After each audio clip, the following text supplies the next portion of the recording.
Sa Biblia, ang eksena kung saan sumulat si Jesus sa lupa ay matatagpuan sa Juan Kapitulo 8, versikulo 1 hanggang 11, ang kwento ng babaeng nahuli sa pangangalo niya. Ang direktang sagot batay sa teksto, hindi tiyak o hindi binanggit sa Biblia kung ano mismo ang isinulat ni Jesus. Gayunpaman, sa pamamagitan ng sistematikong pagsusuri sa konteksto ng kasulatan, contextual at theological analysis, may ilang malalim na interpretasyon ang mga iskolar ng Biblia tungkol sa layunin at posibleng kahulugan ng ginawa ni Jesus.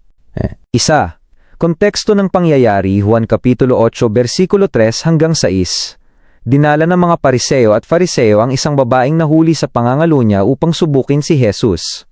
Ang bitag, ayon sa kautusan ni Moises, ang gayong kasalanan ay dapat parusahan ng pagbato hanggang sa mamatay. Kung sasabihin ni Jesus na batuhing mamatay, lalagpasan niya ang autoridad ng Roma sapagkat ang gobyerno ng Roma lamang ang may karapatang magpataw ng parusang kamatayan. Kung sasabihin niyang huwag batuhing mamatay, lalabas na nilabag niya ang kautusan ni Moises. Dalawa. Sistematikong pagsusuri at interpretasyon. Bagamat walang nakasulat na eksaktong salita, ang kilos ni Jesus ay may malalim na teolohikong kahulugan. A. Ang pagtukoy sa daliri ng Diyos, theological connection. Sa lumang tipan, ang kautusan, 10 utos, ay isinulat ng daliri ng Diyos sa mga talatang bato. Exodo Kapitulo 31, versikulo 18.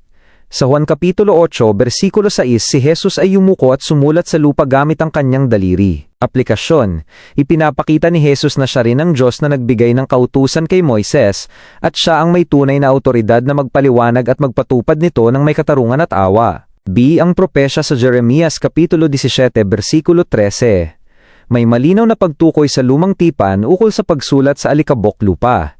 O Panginoon, ang mga tumatalikod sa iyo ay masusulat sa alikabok sapagkat kanilang tinalikuran ng Panginoon ang bukal ng buhay na tubig. Jeremias Kapitulo 17, versikulo 13. Aplikasyon, ang mga nag-aakusa ay nagpapakita ng kabanalan ngunit ang kanilang mga puso ay malayo sa Diyos.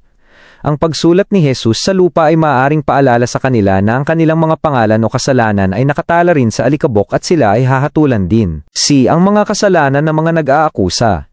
Maraming iskolar ang naniniwala na posibleng isinusulat ni Jesus ang mga kasalanan mismo ng mga Fariseo at Pariseo na nakatayo doon.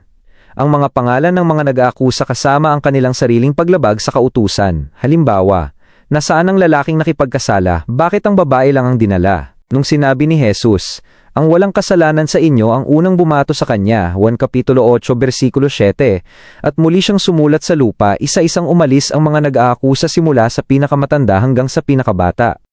Buod, aspekto, katotohanang biblikal, eksaktong sinulat, hindi nakatala sa Biblia.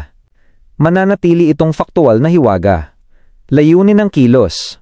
Ipakita ang kanyang banal na autoridad, ibunyag ang pagmamalinis, ipokrisya ng mga Pariseo, at ipagkaloob ang habag sa taong nagsisisi. Sa huli, ang mahalagang punto ng kwento ay hindi kung ano ang isinulat sa alikabok, kundi ang mensahe ng biyaya at katarungan. Ipinakita ni Jesus na lahat ng tao ay nagkasala at siya lamang ang may karapatang humatol, ngunit pinili niyang magpatawad at sabihing, humayo ka at huwag nang magkasala pa.